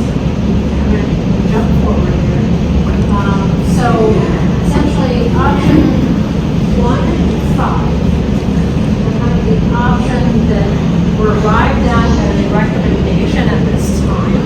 Not to say that that's going to stick going forward. We don't know what the funding is. We don't know what's coming from the state. But there's different reasons this was recommended, and I'll go over those in a minute. But I'm going to walk you through option 1 and 5. And not to dismiss any of the other options, but there's reasons this came forward. So essentially, this is the main entrance right here to the school. This area up here is the addition we talked about. So this would be where we have the ground level. We have music, art, maker spaces, LGBT, functional life services, yellow, the SRO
fit on the stage. Gotcha, so, okay, something to consider. Yeah. Yeah, definitely something to consider. Great point. Again, these are building blocks for kind of rough order of magnitude, so we can just understand that, but if you were to go forward with this, talk about how big the stage, if it can accommodate that, or do we need another three? So that's essentially, the, expansion, the addition is about 20,000 square feet, a two-story addition, so we get up from 51,000 to 70,000, give or take. Rough order of magnitude is tough, I mean, we're talking about escalation and things like that we're trying to project out. So what we did is we came up with, rough order of magnitude, it's based on today's construction values of, 500 to 600 dollars per square foot for school construction. And some renovation costs, for the different things and then systems that we can use. So there's a low and a high. So if we're hypothetically building today, it would be somewhere between almost 16 million to 19.5 million. But we know we're not building it today, we have to escalate out. So if we were to build it out in 2025 or 2026, each year it would impact it by 6%, and that's going up. So again, just to kind of give a rough order of magnitude for that. And then option, so this gives you the overview of the two plans next to each other. This shows you what is addition and what is the renovated areas. And then option 5, the floor plans on the next page, as the school scrolls more. So that question came up earlier, where would you put this? So right now you have portables right here. Your play is here, there's a bird surface here. You would move the portables off-site, and then we would have this, we'd have a hallway, we'd have space between these two wings, and you'd have the pre-K and CDS classrooms and ATVs. That would be the addition. This is just planning for the future, if you wanted to get the cafeteria up, basically. And then different renovations that happen, in addition to service, mechanical and things like that that were identified. And so for this, we're somewhere between 9.6 and 12.7 is done today, and then estimated by 6%. So that's in addition to that price we saw for the others. It's still there in the original space. So we go back to the table. Yes, I would love to. Are they increases in that? So essentially 1 and 5 are somewhere between 26 and 33 million that are put together for that option.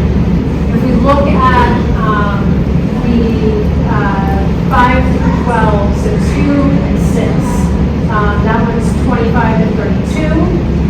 Again, with a larger addition and just the work's happening on one site, that's where we're seeing another economy of scale, which then made us look at the CDS pre-K through 12. And so we're jumping up to 65 to 78 there. That's all.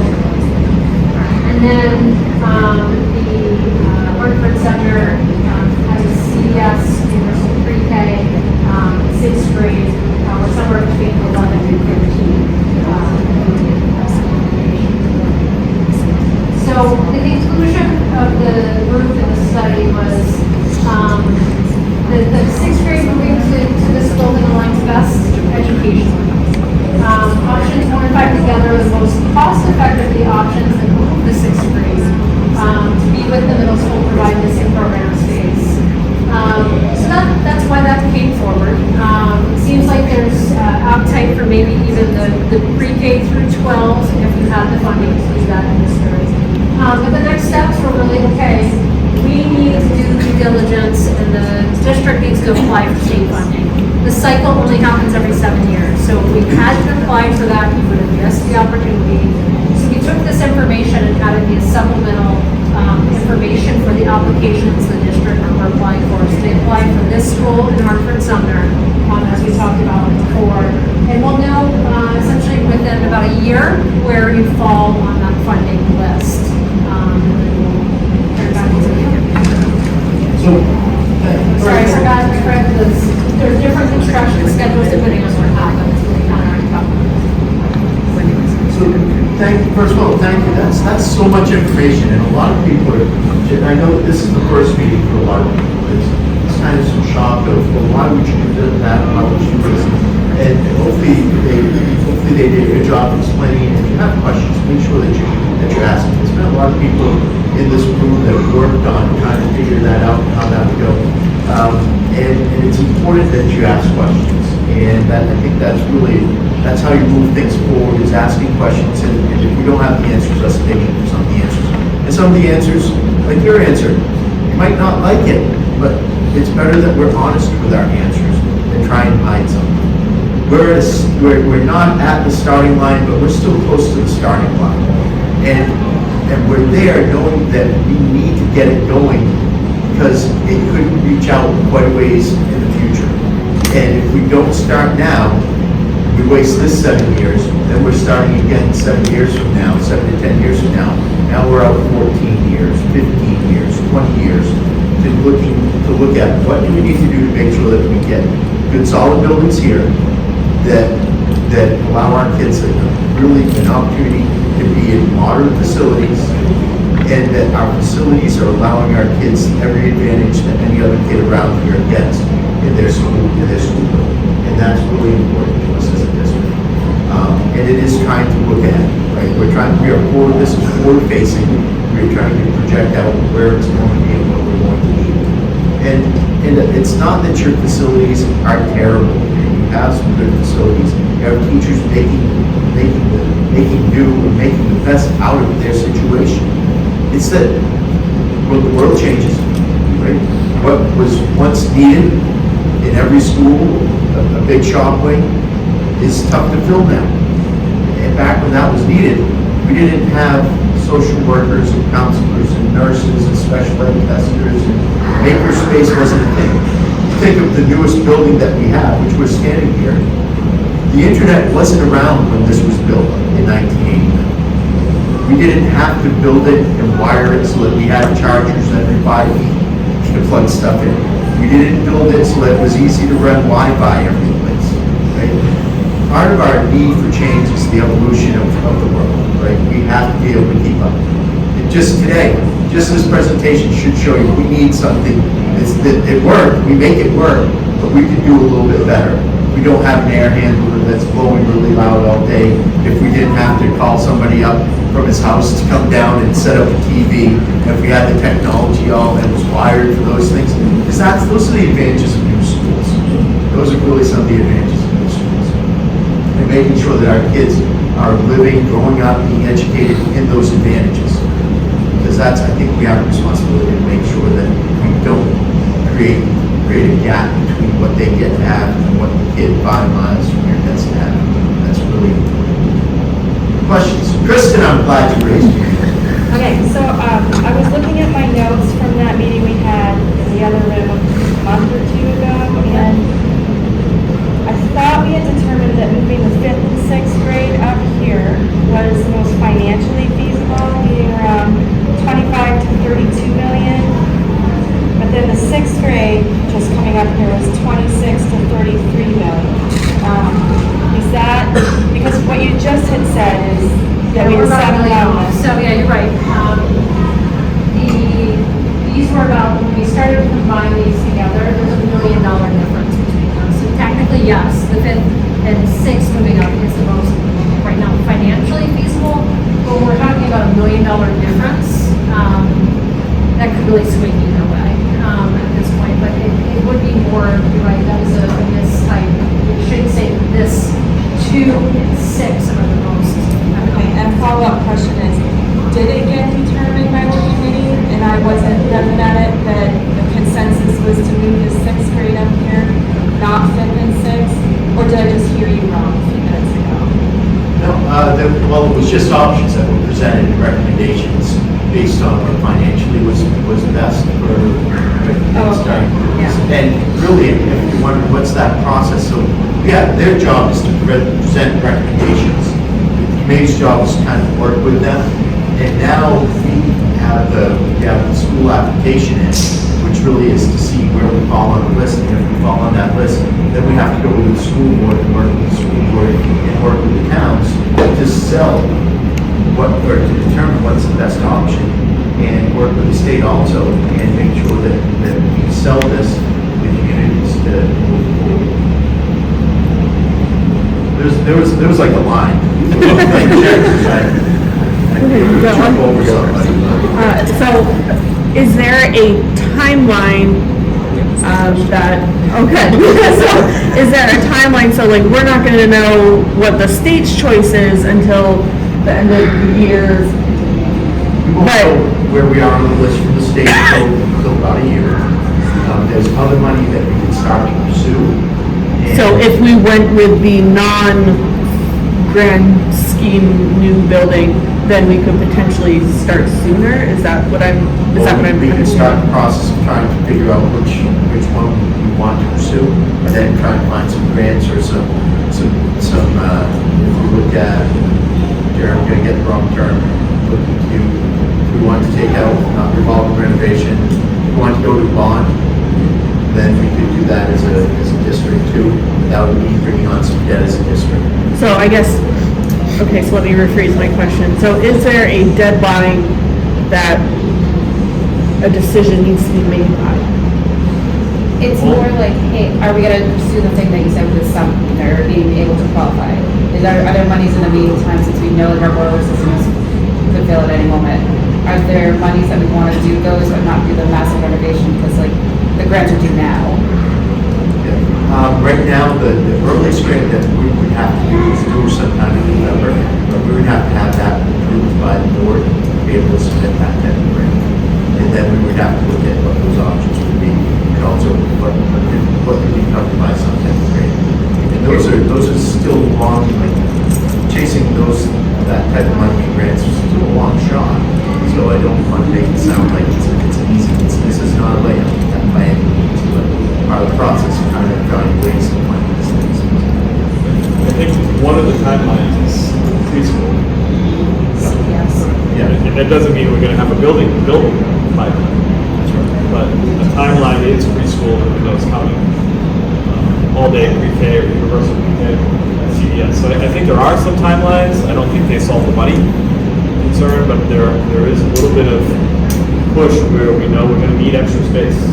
It looks like the 26-27 school year, we're going to need to find extra space to house these additional programs.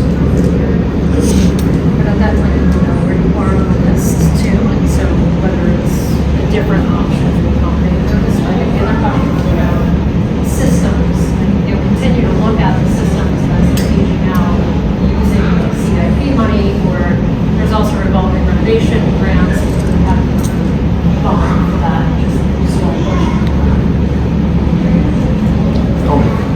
Piggybacking off Katie's question, as far as this process, obviously a very long process, there's a lot to it.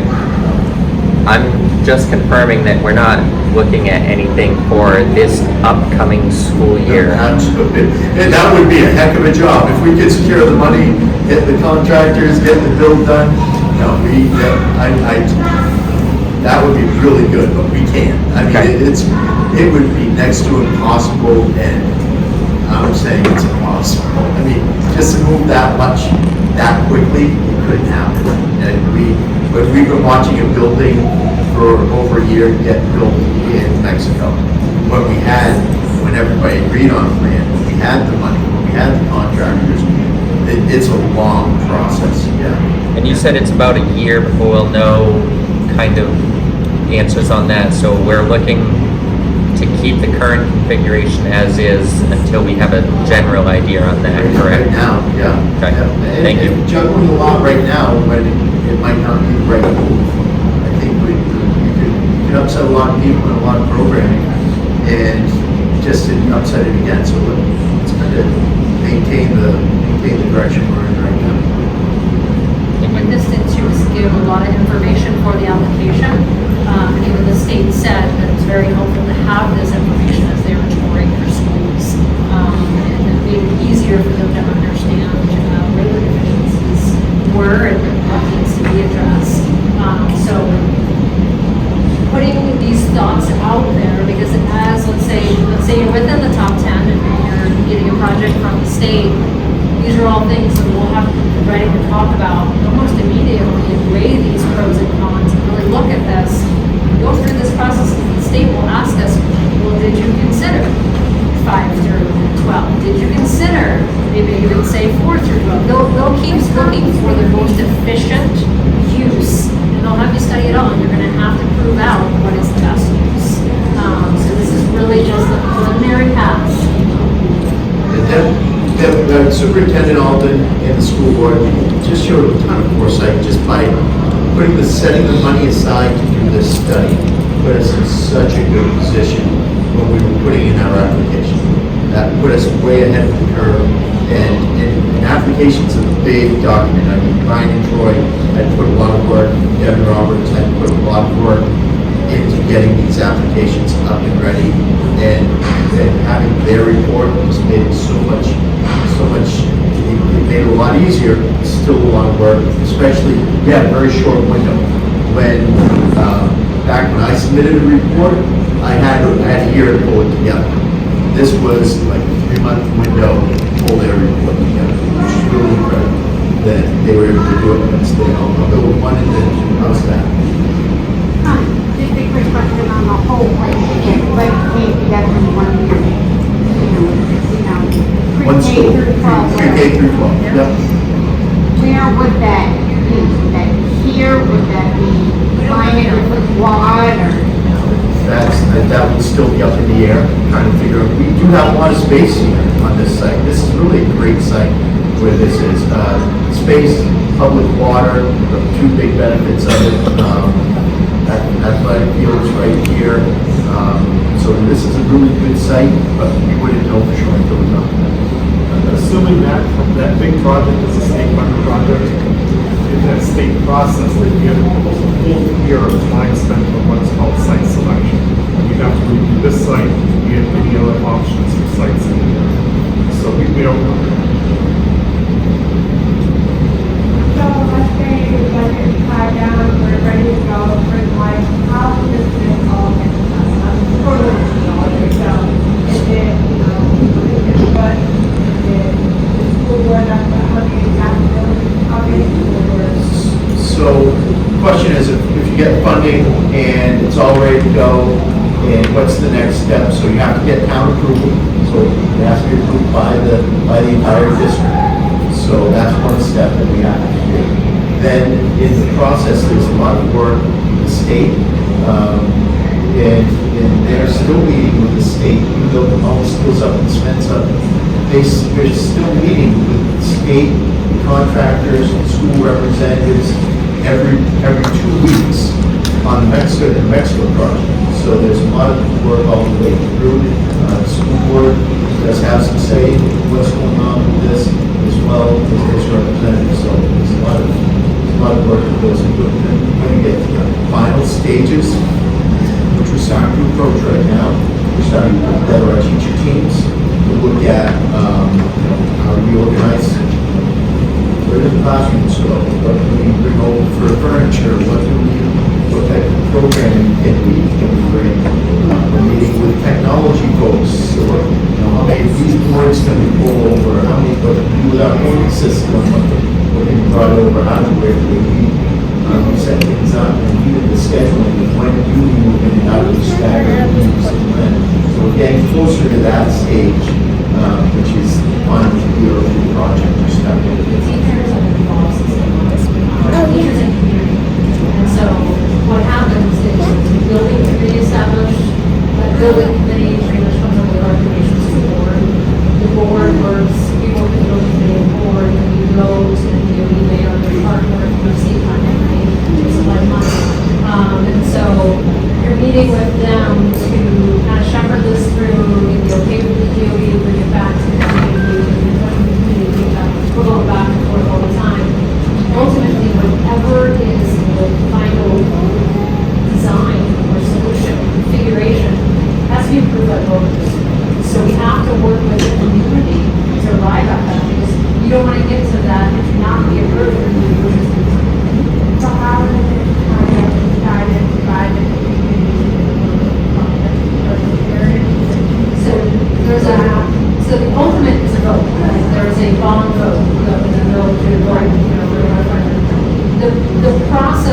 building committee does a lot of it, so you'll have representatives from the rest of the building committee. But then there's community forums just like this, where input is solicited, it's incorporated, it's brought back, and it's really just listening to folks and understanding what are the priorities. I was just curious about it, curiosity and society. That's a great thing, and a wide variety of our youth.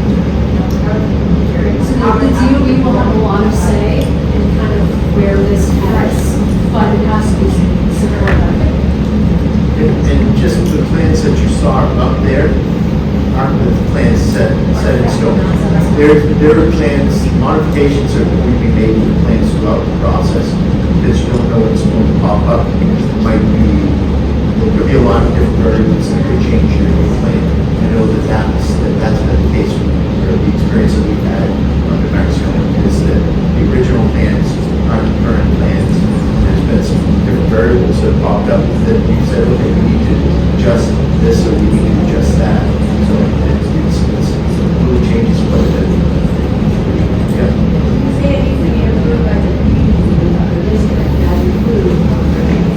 So, Yeah. So just like you guys it's not have just our voted on. community that's going to make the decisions. Correct, everybody in the district. So that's why we were very careful in the Mexico project to make sure that we kept the local expense down. Because we knew we had 7 towns, so building them. So we really maximized the steep funding formula to build that school. So we'll have to be very cognizant of Mexico. And then we also got additional federal funds as well. Yes, we did.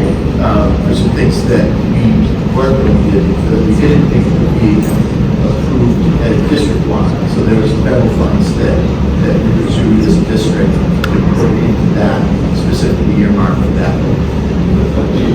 The state won't pay for the fitness center in that school, they won't pay for local permitting. And that said that we got federal funding from block grant or something similar to that base, that's the fitness center. And we got the fees for the local permitting waived when we decided to do Mexico and local school. So I think we're gonna come up almost to We did some more straight and some things, which is good. So, was it? I want to make sure, okay. Right back, yeah. You don't know that we're so far away on Monsters to have implemented, or people there are like, how more work it was to have their building.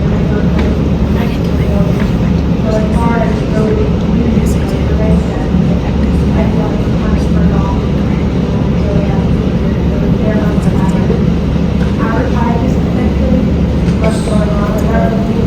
So just like you guys, you probably weren't aware of what was happening in those buildings up there.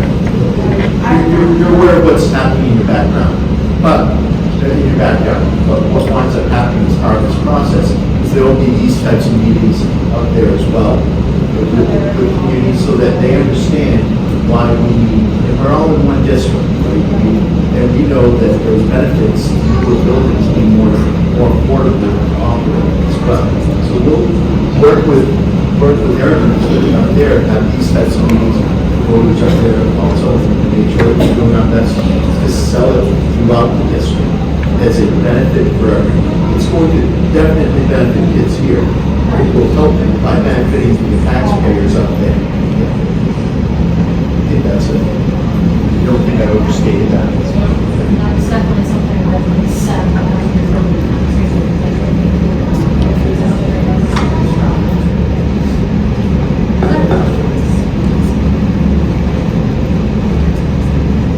This has been a great audience, by the way. This is really nice to see 30+ people here being concerned about what's happening with education, schools, and really, they are community buildings. They are your community's buildings. The school, and one of the nicest things about being in Western Maine, rural Western Maine, is the school is the hub of the community. And so, even if you don't have a kid here 5 years from now, you might go to the craft fair. You might go to a basketball game, the whole big community events here. There's plays here. There are different concerts that are going on in each of our communities. The fields are available. these are your buildings, and yes, the primary purpose is to educate the children, but we know that one of the secondary benefits of our schools is that they're hubs. It's really important that we have good, solid community hubs. So thank you for coming out. If you have questions, recommendations, you can email Deb Alden at dalden. She's superintendent. You can email her or you can call the central office. Again, my name's Matt Gilbert. I'm the assistant superintendent. I don't mind having these conversations. I like having these conversations. I think these are exciting topics when you think about providing stuff for kids. And that's why we've gone to this, is to make sure we're providing good programming for kids. So, and supporting small rural communities that part of it. So, thank you very much. I'll stick around for a few minutes, but they'll stick around for a couple of minutes. Enjoy your night. Thank you. Oh,